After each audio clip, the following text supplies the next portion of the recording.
Good morning students.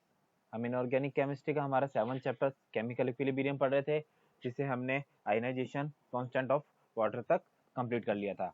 अब हमें next topic पढ़ना है हमारा ionization constant of weak acid and ionization constant of weak bases और फैक्टर अफेक्टिंग एसिड स्ट्रेंथ। तो हम सबसे पहले स्टार्ट करते हैं ionization constant of weak acid and basis.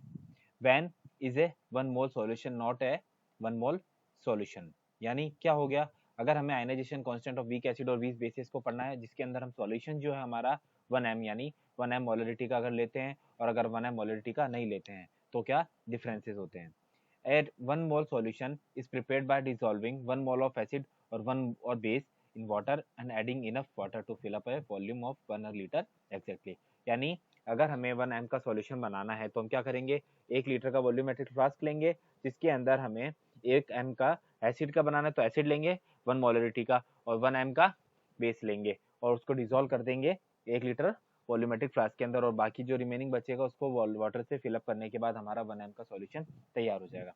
If the actual concentration of all species present in the solution were listed, it would be determined that none of the values is exactly 1m because a weak acid or base always react with water to some extent.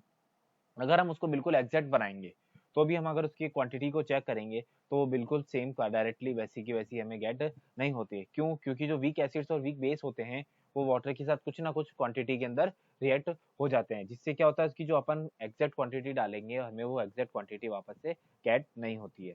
Only the total concentration of both the ionized and unionized species is equal to 1m। जो उनकी ionised species होगी हमें वही 1m के अंदर gate होती है।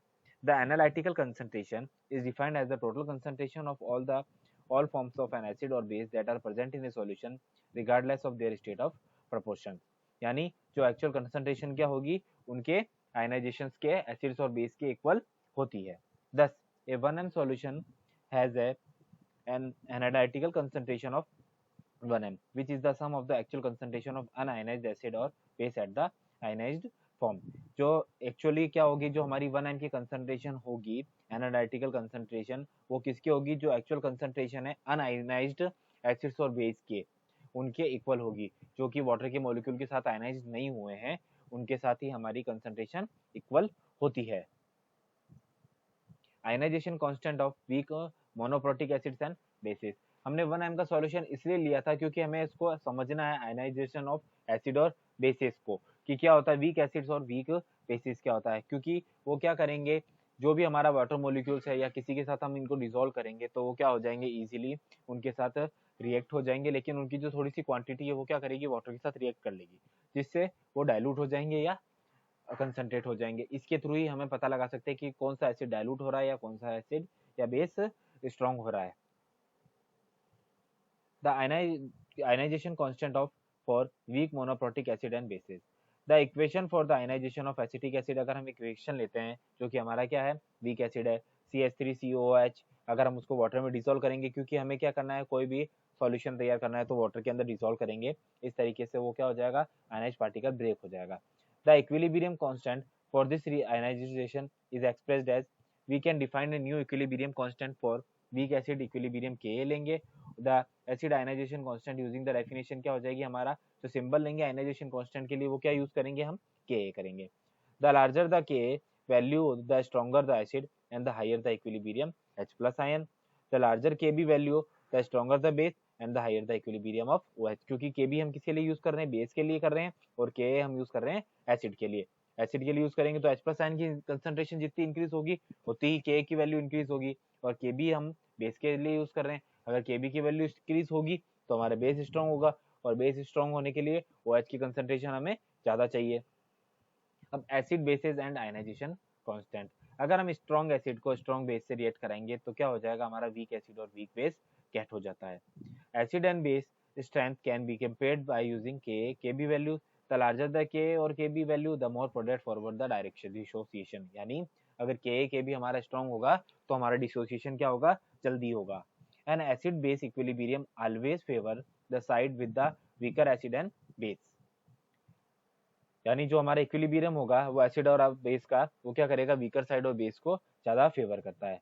In acid base reaction the proton always react with the strongest base until totally consumed before reacting with any weaker base, यानी जो हमारी एसिड बेस रिएक्शन है उसके अंदर प्रोटॉन जो होगा वो हमेशा किसके साथ रिएक्ट करेगा, स्ट्रॉन्ग बेस के साथ रिएक्ट करेगा, ताकि क्या बना सके, वो वीक बेसिस बना सके। Any substance whose anion is the conjugated base of a weaker acid weaker than OH minus react critically with water to form hydroxyl ion। जो हमारा weaker acid है वो OH के साथ रिएक्ट करेगा, क्यों, क्योंकि उसे कंजुगेटेड बेस को इजीली बनाना है और हाइड्रोक्सिल आयन की इजीली प्रिपरेशन करनी है। जैसे अगर हमने हमारा सोडियम क्या एसीटेट लिया तो किस में ब्रेक होगा, सोडियम प्लस एसीटेट, इधर क्या हो जाएगा, सोडियम भी वीकर है और एसीटेट भी वीकर आयन है, और acetate ion into the conjugated base of acetic acid. अब हमारा जो एसीटेट आयन है वो किससे जाएगा, कंजुगेटेड बेस, हमने वाटर मॉलिक्यूल लिया, इन दोनों को ज्वाइंट कराएंगे तो क्या बन जाएगा, हमारा वीकर एसिड की प्रिपरेशन हो जाएगी और OH माइनस आयन हमारा इजीली रिलीज हो जाता है। अब आता है hydrolysis, aqueous solution of salts that dissociate into both, यानी हाइड्रोलाइसिस क्या होगा, हमने आगे ऑर्गेनिक रिएक्शंस में भी देखा है, यानी किसी भी कंपाउंड के अंदर वाटर मॉलिक्यूल को ऐड करना ही हाइड्रोलाइसिस कहलाएगा, या तो उसका एडिशन हो जाता है या वो वाटर मॉलिक्यूल क्या करेगा, उसको ब्रेक कर देगा मॉलिक्यूल को। जैसे अगर हमने एसिटिक एसिड के अंदर वाटर की रिएक्शन कराई तो हमने उसको क्या बोला, वाटर का मॉलिक्यूल तो ऐड हो रहा है लेकिन वो वाटर का मॉलिक्यूल क्या कर रहा है, हमारा एसिटेट मॉलिक्यूल को ब्रेक कर रहा है H प्लस आयन और एसिटेट आयन के अंदर। इसी तरीके से हमारा हाइड्रोलाइसिस है। अगर हम स्ट्रॉन्ग कंजुगेटेड एसिड लेंगे और स्ट्रॉन्ग कंजुगेटेड बेस लेंगे KNO3, अगर हम इसकी भी वाटर के साथ रिएक्शन कराएंगे तो क्या बन जाएगा, KNO3 का मॉलिक्यूल ब्रेक होते ही H प्लस आयन अलग चला जाएगा H3O प्लस में और KNO माइनस आयन अलग ब्रेक हो जाएगा। ये strong conjugated acid and weak conjugated base हो सकता है, जैसे HCl ले लिया हमने, एक स्ट्रॉन्ग कंजुगेटेड बेस हो सकता है और हमारा वीक कंजुगेटेड एसिड हो सकता है, जैसे NaOH ले लिया। एक वीक कंजुगेटेड बेस हो सकता है और वीक कंजुगेटेड एसिड हो सकता है, कैन बी न्यूट्रल, बेसिक और एसिडिक बन सकते हैं।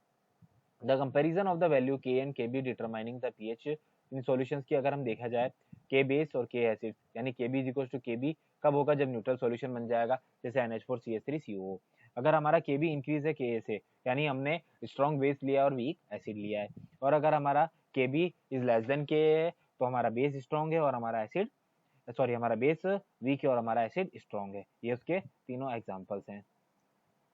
Ionization constant for weak monoprotic और एसिड्स के लिए, the ionization constant value of several acids हमने देखी, what acid is the strong, किसमें यूज आती है, are of these acids weak acid, what is the relation between Ka and strength, what is the relation between pKa and strength, and what is the relation between pH and strength. Strength क्या होती है कि कौन सा हमारा acid strong है, कौन सा हमारा एसिड वीक है, इसका पता लगाना ही हमारा स्ट्रेंथ होती है, जो pH के स्केल के थ्रू हमें पता लग रही थी।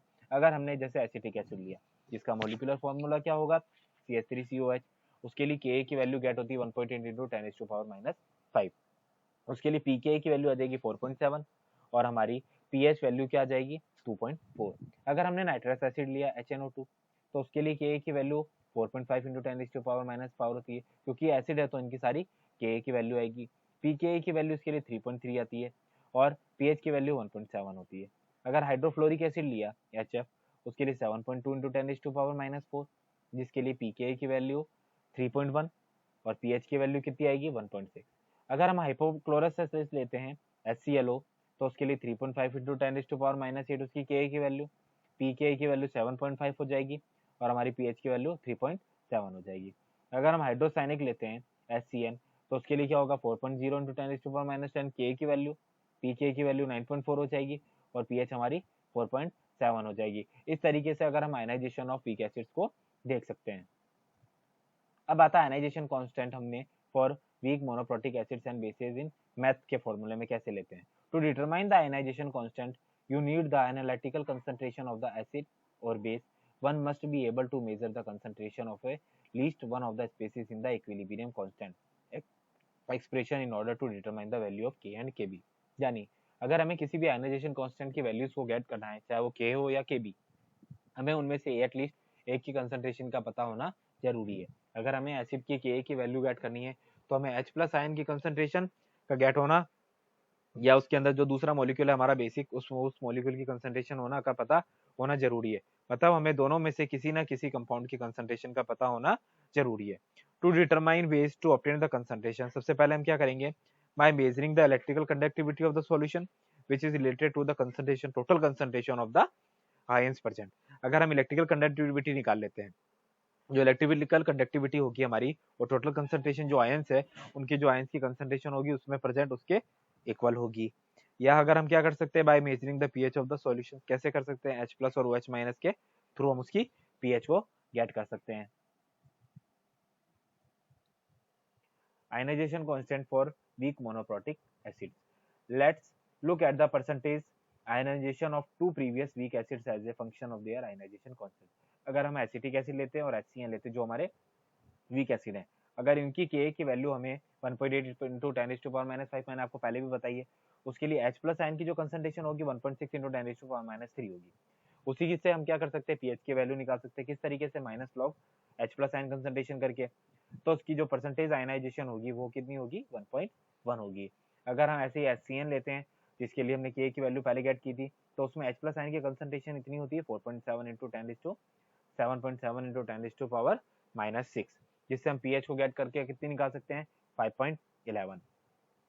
The concentration of H+ is in 0.15 mole. Acetic acid is more than 200 times greater than for 0.15 mole HCl। अगर हमें परसेंटेज आयनाइजेशन निकालना है तो आयनाइज्ड HY मॉलिक्यूल्स, HY में हो गया हमारा H एसिडिक और Y जो हमारा कोई भी कंपाउंड दिया हुआ है, और आयनाइज्ड HY into 100 करके उसकी हम परसेंटेज ऑफ आयनाइजेशन गेट कर सकते हैं।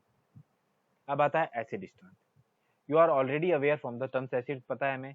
You have learn about the physical and chemical properties of acids भी पढ़ा हमने। Some simple ones are they have pH below 7, they turn blue litmus paper into red, they have a sour in taste, and they react with alkali to form salt. One increasing interesting factor about acid is acid strength. What is acid strength? देखिए, acid strength is the measure of the ability of the acid to lose H+ ion terms acid, यानी acids के through H+ ions की जो concentration है उसको release करने की या आयनाइज करने की जो कैपेसिटी होती है एसिड की, वो कहलाती है हमारी एसिड स्ट्रेंथ। यानी वो कितनी कैपेसिटी रखता है, कितनी स्पीड से H+ आयन को डिसोसिएट करता है या H+ आयन से जॉइंट होता है, वो कहलाती है हमारी एसिड स्ट्रेंथ। जैसे अगर हमने न्यूट्रल, जिस तरीके से हमारी पीएच की वैल्यू थी 7 न्यूट्रल, इधर जाएंगे तो हमारे स्लाइटली एसिड हो जाएंगे और वेरी एसिड होते जाएंगे, इधर जाएंगे तो हम क्या हो जाएगा, हमारे स्लाइटली बेसिक के करेक्टर्स बढ़ते जाएंगे और वेरी अल्कालाइन आते 14 तक गेट हो सकते हैं। इसी तरीके से हमारी क्या हो सकती है, एसिड स्ट्रेंथ भी गेट हो जाती है। अगर हम देखे जाए कि फैक्टर्स अफेक्टिंग एसिड स्ट्रेंथ को कौन कौन से फैक्टर्स अफेक्ट करते हैं, as already discussed, different acids have different acid strength. An acid having a greater degree of dissociation behavior as a strong acid, यानी जिस एसिड की अगर डिसोसिएशन कैपेसिटी सबसे ज्यादा होगी वही एसिड हमारा स्ट्रॉन्ग एसिड कहलाएगा। Now let us understand the factor on which strength of the N acid depend. The degree of dissociation acid depends on the following: strength of HA bond and polarity of HA bond. HA में हमारा hydrogen हो गया, दूसरा हमारा acid हो गया, एक हमने कॉमन HA ले लिया। जैसे HCl लेंगे तो H उसमें H की तरह रिएक्ट करेगा, A हमारा Cl की तरह रिएक्ट करेगा। इन generally weaker the strength of HA bond stronger in the acid, क्योंकि अगर HA बॉन्ड ज्यादा स्ट्रॉन्ग हो जाएगा तो हम इजीली ब्रेक नहीं कर सकते, ज्यादा एनर्जी देनी पड़ेगी, इसलिए हमारे वो स्ट्रॉन्ग एसिड्स के लिए वीकर HA बॉन्ड चाहिए होता है। Similarly greater the polarity of HA bond stronger the acid, यानी पोलैरिटी के तो डायरेक्टली प्रोपोर्शनल होगा और स्ट्रेंथ के इनवर्सली प्रोपोर्शनल होगी हमारी acid strength. Both these factors make the dissociation of acid molecule into H+ and A- easier, thereby increasing the acidity.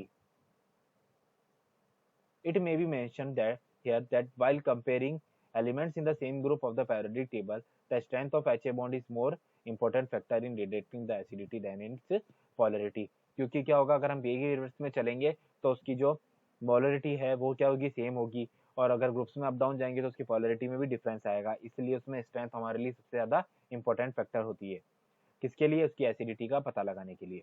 As the size of a increasing और decreasing descending a group, HA bond strength increases and therefore the acid strength increase. For example, the acid strength is hydrogen of group 17 element increasing in the order, क्योंकि नीचे जाते जाते उनका size increase होता जाएगा और उनकी पोलरिटी भी इंक्रीज होती जाएगी। देखिए HF नीचे जाते जाते क्या हो जाएगा, हमारी पोलरिटी भी इंक्रीज होती जाएगी, नहीं पोलरिटी डिक्रीज होती जाएगी, क्योंकि क्या हो जाएगा, हमारा साइज बढ़ता जाएगा, इसलिए HF सबसे ज्यादा, फिर HCl, फिर HBr और HI। अगर हम और फैक्टर्स अफेक्टिंग देखना चाहें एसिड स्ट्रेंथ की, कौन कौन से फैक्टर्स होते हैं, देखिए it depends on the strength of HA bond, the weaker the bond the lesser the energy required to break ठीक है, पोलैरिटी हमने देख लिया। However, bond strength is more important when we consider the compare acid strength of elements in the same group of the periodic table using the above two factors करके। Nevertheless, when we compare the acid strength of element in the same row, priority is given to the polarity of Ha bond, क्योंकि same polarity अगर एक ही period में देखेंगे तो क्या होगा, हमारा साइज सेम रहता है, इसलिए उसके लिए स्ट्रेंथ को बॉन्ड स्ट्रेंथ ज्यादा इंपॉर्टेंट हो जाती है। The atomic size of A also affect the acid strength as the atom becomes larger. The bond gets weaker, consequently acid strength, क्योंकि क्या हो जाएगा, साइज इंक्रीज होता जाएगा तो बॉन्ड लेंथ जो हमारी वो कमजोर होती जाएगी, इसलिए हमारे बॉन्ड की क्या होगी, एसिड स्ट्रेंथ इंक्रीज होती जाती है। सबसे ज्यादा दो ही प्रॉपर है, क्योंकि हमारा वीकर एच बॉन्ड की स्ट्रेंथ और पोलैरिटी ही हमारे फैक्टर्स क्या करते हैं, एसिड को स्ट्रेंथ को अफेक्ट करते हैं।